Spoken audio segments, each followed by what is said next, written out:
113 लक्ष्मण मेघनाद युद्ध। लक्ष्मण मेघनाद युद्ध। विभीषण ने क्रोध करके अग्नि के समान बाणों की बौछार करके राक्षस सेना का विनाश करना आरंभ कर दिया। विभीषण की बाणवर्ष से प्रोत्साहित होकर वानर सेना पूरे बल से हनुमान के नेतृत्व में शिल और वृक्ष मारकर राक्षसों को यमलोक भेजने लगी। इस महायुद्ध को देखकर देवता दानव सबके हृदय दहल गए। पृथ्वी पर शवों के अतिरिक्त वृक्षों एवं शिलाओं के समूह से गगनचुंबी पर्वत बन गए। वहां लक्ष्मण और मेघनाद के बाणों से 10 दिशाएं आच्छादित हो गईं। उनके बाणों से सूर्य छिप गया और चारों ओर अंधकार छा गया। तभी सुमित्रानंदन ने मेघनाद के रथ के चारों घोड़ों को मारकर सारथी का सिर काट डाला। यह देखकर राक्षसों के उत्साह पर पाला पड़ गए और वानर सेना में फिर से नवजीवन का संचार हो गया। तभी मेघनाद लपक कर दूसरे रथ पर चढ़ गया और उस पर से बाणों वर्ष करने लगा। मेघनाद ने जब दूसरे रथ पर चढ़कर युद्ध करना आरंभ किया तो विभीषण को बहुत क्रोध आया। उसने पूरे वेग से गदा का वार करके उसके रथ को चूर चूर कर दिया और सारथी को मार डाला। अपने चाचा द्वारा किए गए इस विनाशकारी आक्रमण से मेघनाद जल भून गया और उसने एक साथ 10 बाण विभीषण को मारने के लिए छोड़े। मेघनाद के लक्ष्य को दृष्टि में रखकर लक्ष्मण ने अपने तीक्ष्ण बाणों से उन बाणों को मार्ग में ही नष्ट कर दिया। अपना वार इस प्रकार खाली जाते देख मेघनाद क्रोध से उन्मत्त हो गया और उसने विभीषण को मारने के लिए वह शक्तिशाली बाण छोड़ा जो उसे यमराज से प्राप्त हुआ था। वह एक अद्भुत बाण था जिसे इंद्र आदि देवता भी नहीं काट सकते थे और जिसके वार को तीनों लोकों में भी कोई सहन नहीं कर सकता था। इस यम बाण को अपनी ओर आते देख लक्ष्मण ने भी वह अप्रमेय शक्ति वाला बाण निकाला जो उन्हें कुबेर ने दिया था। उन बाणों के छूटने से संपूर्ण आकाश प्रकाश से जगमग उठा। वे दोनों एक दूसरे से टकराए जिससे भयानक अग्नि उत्पन्न हुई और दोनों बाण जलकर भस्म हो गए।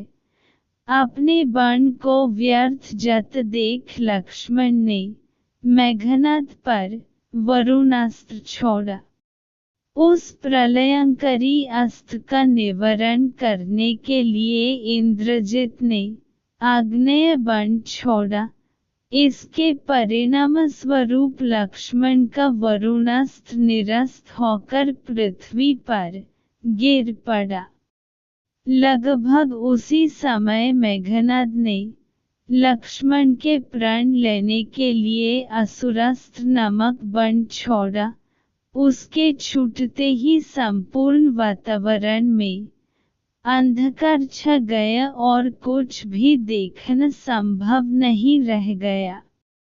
अपनी इस सफलता पर मेघनाद ने बड़े जोर की गर्जन की, किंतु दूसरे ही क्षण लक्ष्मण ने सूर्यास्त छोड़कर उस अंधकार को दूर कर दिया जिससे पृथ्वी, आकाश एवं सभी दिशाएं पूर्ववत चमकने लगी। उसी के साथ उन्होंने एक अद्वितीय बाण प्रत्यंच पर चढ़ते हुए यह कहकर कि यदि रघुवंशमणि महात्मा राम परम सत्यवदी, धर्मपरायण तथा दृढ़व्रती है, तो है बाण।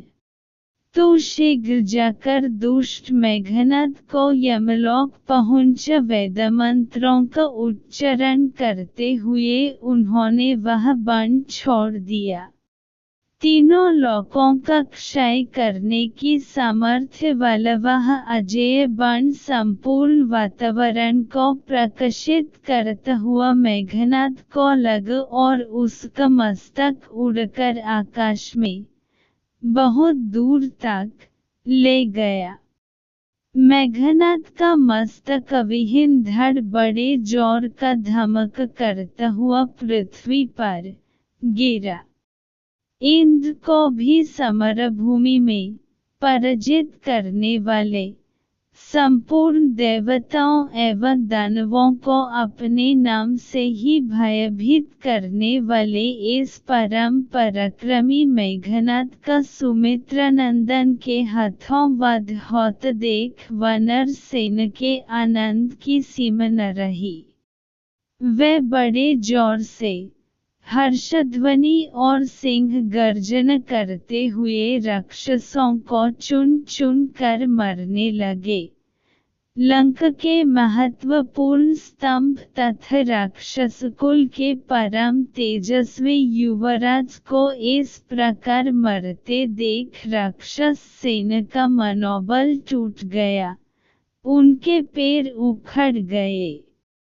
कुछ साहसी राक्षस आधे मन से लड़ते रहे और शेष प्राण बचकर लंका की ओर दौड़े। वानर सेना उस समय विजयोन्माद से ग्रस्त हो रही थी। उसने भागते हुए राक्षसों को भी न छोड़ा और उन पर निरंतर पत्थरों से आक्रमण करते रहे। जो उनकी पकड़ में आ गए, उन्हें नाखूनों और दांतों से चीर डाला। एक और राक्षस हाहाकार करते हुए भागे जा रहे थे, तो दूसरी ओर वृक्ष एवं वानर राम लक्ष्मण की जय जयकार करते हुए उन्हें खदेड़ रहे थे। देवताओं एवं ऋषि मुनियों के भयंकर शत्रु के मर जाने पर सब लोग प्रसन्न हो हर्षनाद कर रहे थे।